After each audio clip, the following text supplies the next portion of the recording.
les gens ont besoin de clés un petit peu pour avancer. Il me semble que cet événement va permettre à des gens qui ont déjà des intentions peut-être de trouver les solutions ou les bons interlocuteurs pour essayer d'avancer sur ces questions-là à leur niveau à eux.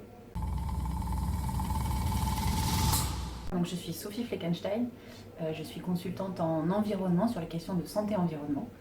Je suis formée à la base, je suis juriste en droit de l'environnement et j'ai travaillé longtemps dans des ONG, des associations environnementales, comme juriste et puis après comme chargée de projet sur les questions de santé-environnement. Et aujourd'hui, je suis donc consultante à mon compte sur ces questions-là pour accompagner les collectivités, les entreprises, les particuliers qui sont intéressés pour avancer sur les questions liées au bruit, à la qualité de l'air, produits toxiques divers et variés comme les perturbateurs endocriniens. Et donc je leur propose mes services aujourd'hui dans une large région Occitanie. Du coup, la question de la protection de l'environnement, c'est quelque chose qui est dans mon parcours depuis le départ. J'ai toujours été très intéressée, préoccupée par ces questions-là. J'ai voulu en faire un métier très tôt.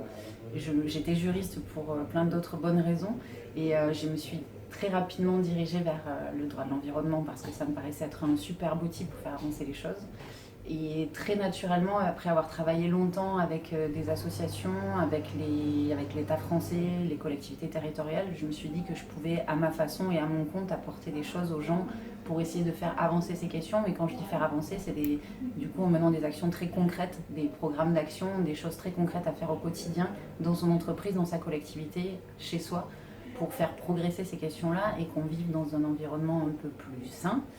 Autant que faire se peut, et en ayant chacun son rôle à jouer là-dedans, en menant chacun ses actions. Avant tout, c'est une rencontre avec l'agent SICOM, avec Daniel Luciani, qui m'a parlé de ça, et j'ai trouvé ça très intéressant parce que la question climatique à Toulouse, elle existe, mais de manière assez éparse. Il y a des associations qui s'occupent de ça, on a quelquefois des événements, des choses comme ça, mais là, il s'agissait de sensibiliser déjà des gens qui sont déjà un petit peu avancés sur ces sujets-là. Moi, ça me paraissait super intéressant d'aller booster un peu, d'aller montrer par l'exemple ce qu'on pouvait faire à son niveau, dans sa région, pour essayer de faire progresser les questions climatiques.